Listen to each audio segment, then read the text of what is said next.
Here we are at the Boston International Book Fair. It's November 11, 2017, Veterans Day. And our next interview is Joyce Kosofsky, who is the wife of Kenneth Gloss, who is they are the proprietors of Brattle Book Shop, probably one of the oldest and most famous bookshops in all of New England, and a place I go to very frequently.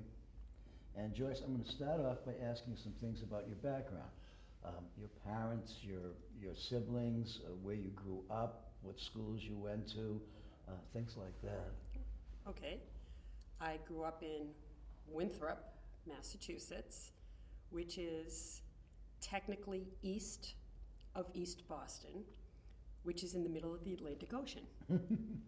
It's a causeway. It's a peninsula that hangs out in the middle of Boston Harbor. It's a small, very small town that abuts the city of Boston. I went to the public schools in Winthrop. The one of two daughters, I'm the younger daughter of obviously my parents. I am second generation. Yes, I'm second generation. All of my grandparents were from Eastern Europe, and they came over during the pogroms of Russia. Yeah. And three landed in the Boston area and one landed in Pennsylvania area. And somehow I wound up with parents in the Boston area, and we lived literally on the beach, on Shore Drive, which is, there's a whole different mentality of people who grew up on the beach.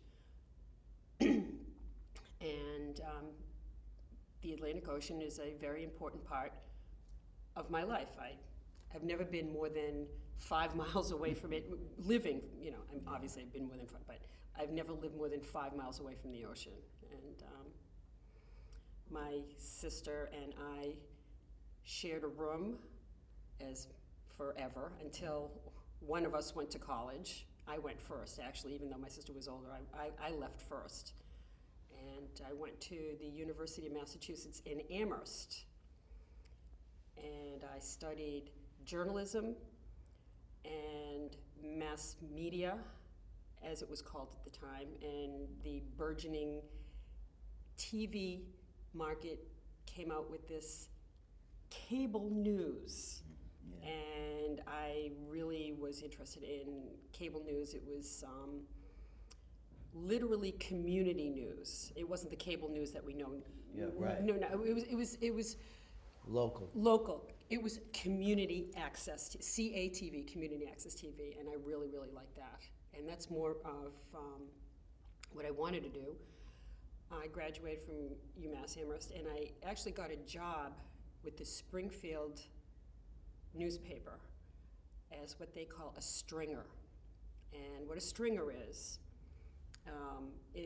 you get assignments to cover various aspects of a certain town, like the school committee, the 4-H committee, the board of selectmen, and stringers get paid by the word.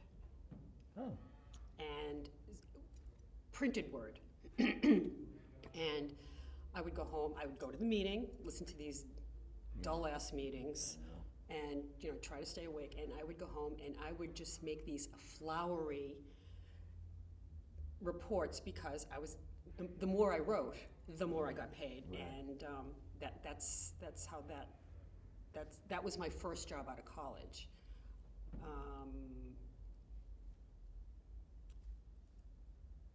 What did you do after that? I met Ken. What year did you meet Ken? I met Ken in 1977. What were the circumstances in which you met? I was living in a house in Whately, Massachusetts, which is on the bank of the Connecticut River. It's the western bank of the Connecticut River. It's beautiful. It's farmland. Yeah. And we were living in this old farmhouse, me and 4 other of my friends.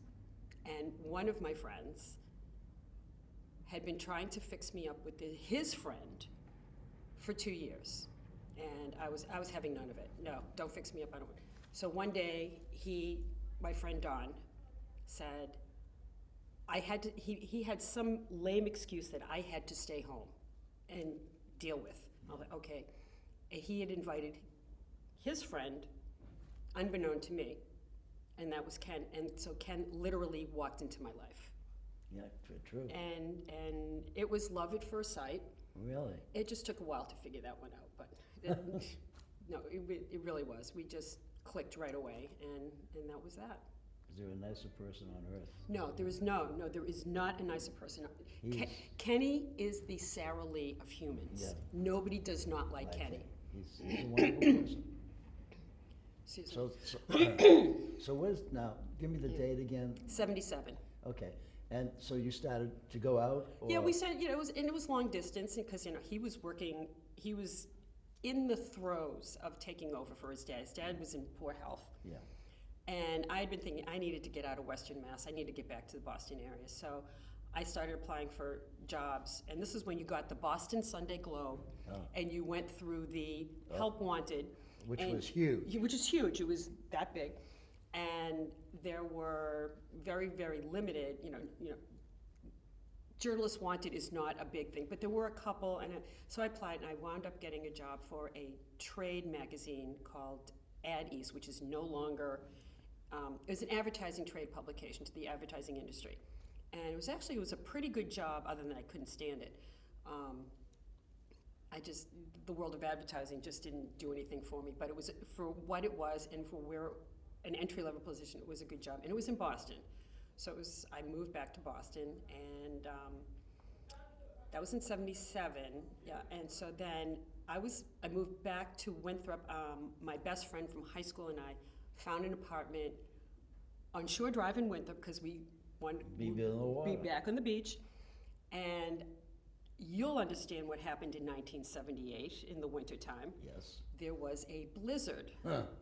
And living on the beach during a blizzard was, it was disastrous. And I was in a hotel for the 3 days during the storm, because once you were in Boston, the city shut down. Right. No one was allowed out anywhere, and there were no cell phones. There was no communications, anything other than the hotel phone. Ken would call. I'd call Ken. Day 4, I said, I can't stay in a hotel anymore, and he said, okay, I'll see what I can do. And I think he walked halfway he was living in Belmont. Yeah. I think he walked halfway into town, and then the first moving train he got in, and we went back to his house in Belmont, and he said, well, I think your place in Winthrop's a mess. I said, yeah, pretty much a mess. I was in communication with my roommate, her parents, who lived down the street, and said, yeah, everything's a mess. And he said, well, maybe you should move in. And I had my bag with me, and I said, I think I did. That's a good thing. I think I did, because that's basically all I had left. Wow. So yeah, so that was, So you moved in. So I moved in 1978. Did you continue to work outside of the trade? For about a year. And then Ken's dad's health was really going downhill. And I was getting a little disenfranchised with my job. I wasn't going anywhere, and there was no room to go anywhere in my job. He says, why don't you take a break? I went, I'll take a break. He says, why don't you come work for me while you're taking a break? I said, okay. That's fun. That's fun. 39 years later. You're still... I'm still... Are you still having fun? Yes, I'm still having fun. Yes, in spite of everything. In spite of everything. So it worked out. It worked out well. Tell me some of the challenges that there are in running a multi-floor bookstore in a big city like Boston. Okay, well, physically, books are heavy. Yeah? So I've heard. Books are heavy, and fortunately, we have an elevator, but they're still heavy, and they still have to go up and down stairs, and they have to come into the store. Right. They go down in the basement, they get sorted, they get processed, and then they have to come up from the basement, they have to go into the various shelves. And when we have 1, 2, 3 floors, books are heavy. You have to Put them on the shelves. and there's stairs, and we're running up and down stairs all day. So, which is good if you can do it. Yeah. And for some people, if you have a knee problem, it's not so good. Yeah. And the physical part of keeping the building is probably the least favorite part of the job. roof leaks, shoveling snow, backed up toilets. They're all problems of yours. Right, and yeah, we have to deal with that, and it's not fun, but it gets dealt with somehow. It gets dealt with. Ken was telling me that years ago, when you started putting stuff outside in the lot, that he used to have a ton of people would come by and buy things, but he said lately it's not been the same. The outside lot? Yeah. Oh, no. He's probably out of touch with that. Well, when did you talk to him about this? Oh, a couple of years ago. Okay, well, things have changed. Oh, good. Oh, yeah. If there are books out there, we have people out there. In fact, we have 5 or 6 regulars You will come by? who are pacing while the store is open, while we bring the carts out, and yeah, so, yeah, that anybody who understands Filene's Basement had, they had a markdown system. The clothes would go down into Filene's Basement and they would get priced. 30 days later, they'd get marked down. 30 days later, marked down. That's where these books come from. They come from the store. They've been sitting around forever.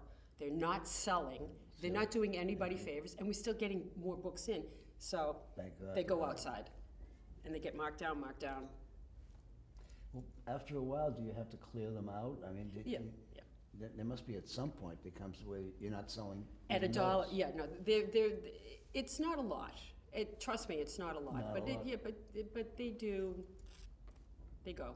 Well, so what is your official position, if you have an official position? Okay. I am the queen of all things, Okay. which means I sign everybody's paycheck. That's a good one. Excuse me, that's the important part. I do the day-to-day stuff.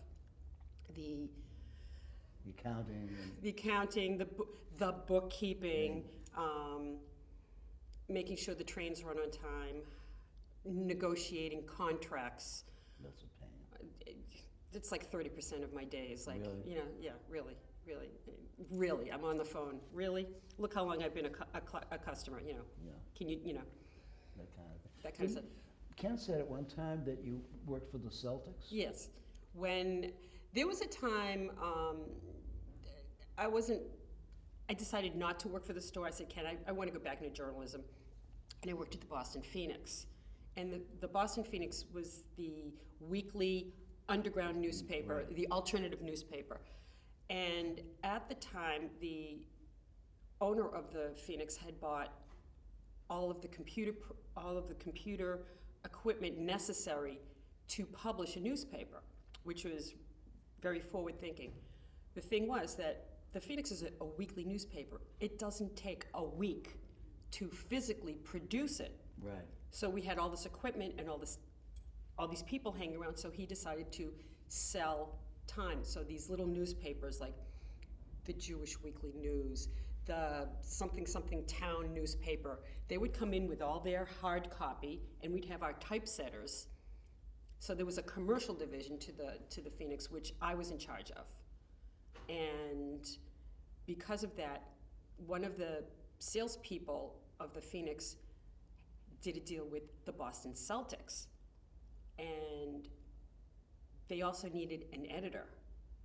So I was the editor of the commercial division, and as a result, I got to work on the Celtics publications. And that's how I got to work at the Celtics. So part of my time was at the Phoenix, and part of my time was at the Celtics. When did you give up those side jobs? The Phoenix, I left full-time. I went back, well, I have 2 kids, and so I stayed on in working with the Celtics, because that was only part-time, and that was easy. And then I had the kids at home, so I had part-time, Celtics, kids, and every so often I'd go do something at the store because families. Yeah, I know. You got to do something, and then when my kids were old enough that they didn't need me in the afternoons, I said, okay, now I'm going back to work full time. Yeah. So that's. When was this? That was like, I don't know, when Sonia was 12. So it's like 20 years ago? Really? Yeah, yeah. That long ago, Yeah, huh? it's been, yeah. So now you're back at the shop, queen of everything, as usual. And what are some of the things that have changed over the time? I mean, you've been there for a while. What are some of the things that were not then, and how does that compare with now? Okay. Books have cycles, like fashion. And I've noticed that. When I first came into the book world, plate books were anything with a steel engraving, a woodcut, just plate books, maps, anything. Those were hot. And the bigger, those big, huge things, those were hot. And then after a while, modern firsts. I've seen a huge dip in modern firsts over the last 5 years. So I tell people that look at your collections. Ask somebody, do you know who this is? I always ask people, do you know who Wilkie Collins is? And if they don't know who Wilkie Collins is, sell your modern firsts. Yeah, yeah. And so I see, books have, just like fashion, they come and go. What is popular? So yeah, popularity's, I've seen a lot of changes in that aspect. Also, people don't have large spaces to put books. So sets, a set of Dickens. Yeah, unless it's in binding. Unless it's gorgeous. And even then it's a hard sell because it's a space issue. Yeah. And people don't have the large dedicated space for libraries. How many volumes is it? Well, it depends. There's 36 and some, there's, Yeah. What was the one that you had up on the shelves? There was one that had 3 shelves full of Dickens. Oh, on the third floor. Oh, well, there might have been 3 different sets, but there's a lot of different. Dickens is very, there's Shakespeare, Dickens, all those the 19th century English writers. There's Thackeray. Oh, God, yeah. Can't get rid of them now, unless they're gorgeous. Yeah. And even then, again, as I said, it's a hard sell because people don't have that dedicated space, and it's also it's not the kind of style that they want their library to look. Because of space issue, or Space issue and fashion. and fashion. Yeah. What do you do to protect yourself against theft? Having a big store like that, I know you have some cameras. When people walk in with large backpacks, we ask them to leave them behind the desk. The valuable books on the 3rd floor, that's easy because when someone has a book on the 3rd floor, we give them a slip of paper, and it gets called out. Someone's coming downstairs with a blah blah blah. So the outside books. Yeah, it's not an issue. Okay. There's an old joke that I tell people that I had an uncle in the jewelry business, and he used to go away on vacation a lot. And people would say, "You go away a lot. Aren't you afraid that people are going to steal from you?" He goes, "I know people are stealing from me, but they leave me enough so I can go away on a lot of vacations." So, and also, people stealing dollar books. I mean, that's their karma they have to deal with. Yeah. But theft isn't really that. It's minimal. It's minimal. It's minimal at the level that I can. You can handle. Yeah. I remember the old shop in Cornhill, but this place is much easier to work with and to get to and stuff like that. And you seem to have, how many people do you have employed now? 7 full-time, 2 part-time. That's a lot of mouths to feed. Yeah, it's a busy place. It's a busy place. And as we know, it's a physical job. People I get applications all the time. "Oh, I'd love to work in a bookstore and sit and read all day." And I'm like, "You'd be the last person I'd hire." Right. Nicole, our manager, who's been there almost 20 years now. Nicole's great. She's awesome. She tells people when they apply for a job, she says, "Do you love books?" "Yeah." "Do you love to lift them?" How are your knees? We go head, shoulders, knees, toes. Yeah.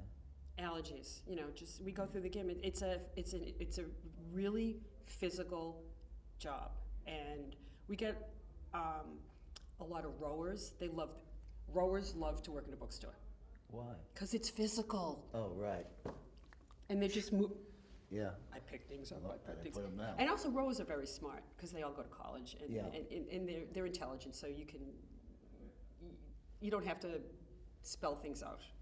It's What kind of a turnover do you have? not a lot. Not a lot. Not a lot. They're all Well, pretty much loyal. it's a good 2.5, 3-year job. I got out of college. I really don't know what I want to do. I need to get a job. Right. It's not a career Right. It's just something to keep. until I going. figure out. So I get a lot of 2, 3, or I've had a couple of. I'm an actor, so they need a day job. Yeah. So I get a couple of those. They're an Yeah. actor. Yeah. You said before about the tastes in books change from time to time. Yeah. What are some of the things that are hot right now, or seem to be saleable right now? What about the art books? There used to be such a big section of art books at Brattle over the years. Art books, we tell people who want to sell us their art books. Have I ever heard of this artist before? Oh yeah, it's Chagall, it's Matisse. No, then I don't want them. I want this is the kind of art I want. The art of the Byzantine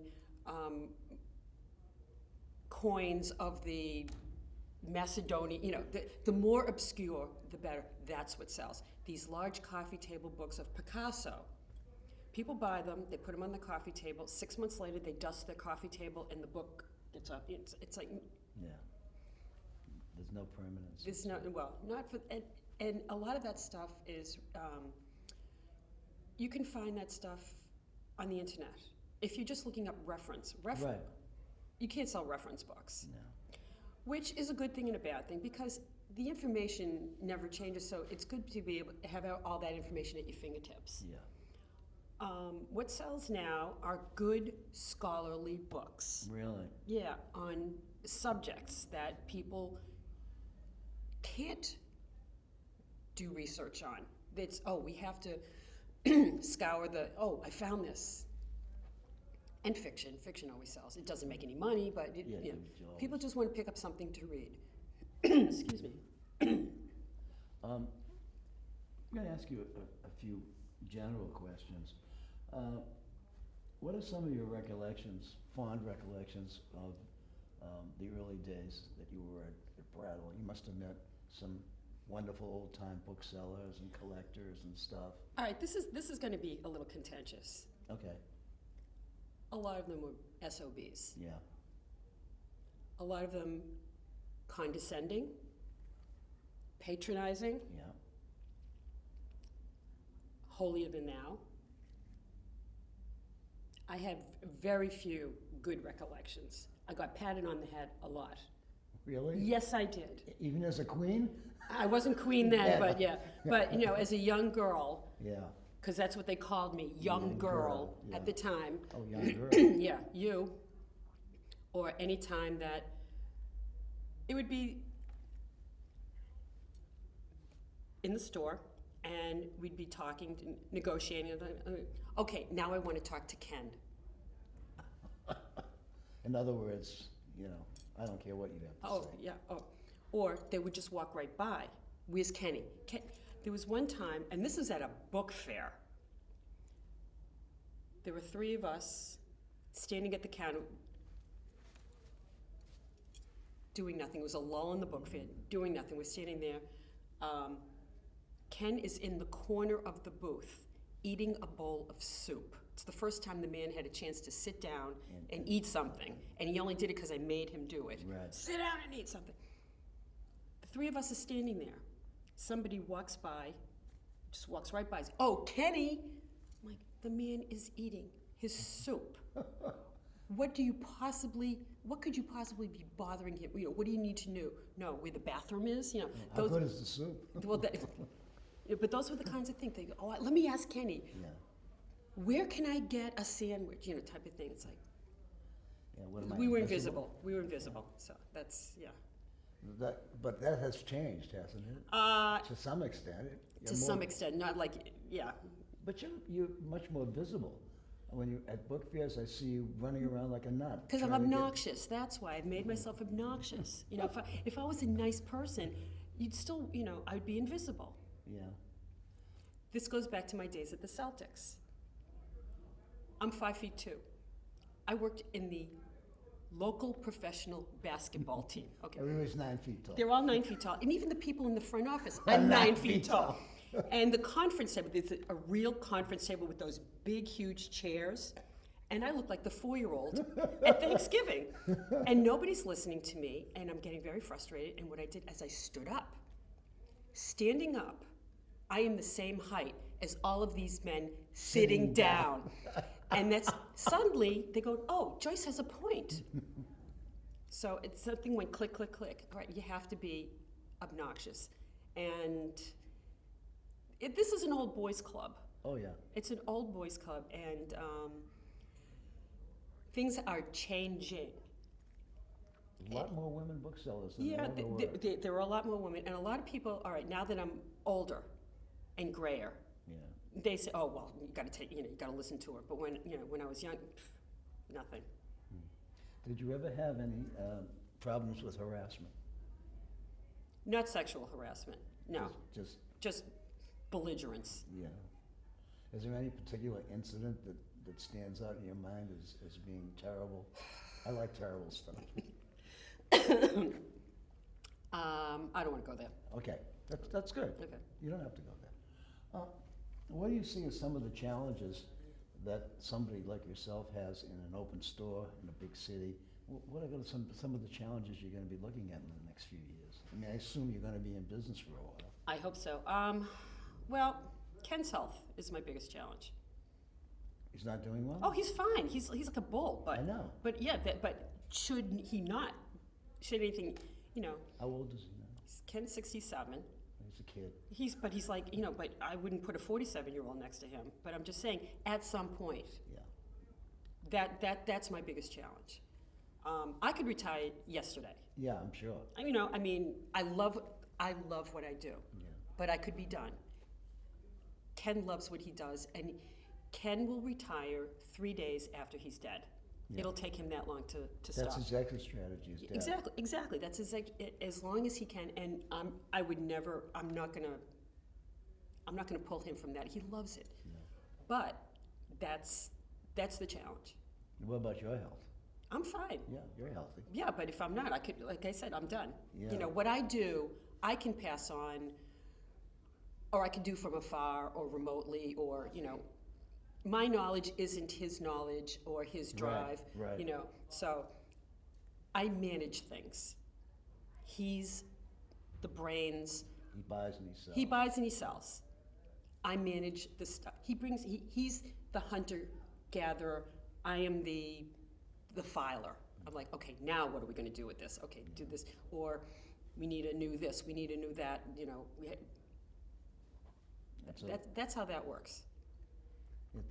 I once asked him if he would ever retire. He said, no, because if he sold the building, he would have to go get another one, and he would have to fill it up with books again. He wouldn't know what to do with it. Because he wouldn't know what to do with them. All right, so this is the joke that I tell everybody, and even Ken knows this too. It's like, so when his mind goes, I'm going to buy a garage, and I'm going to fill it with books, and I'm going to hire someone to take him to the garage every day.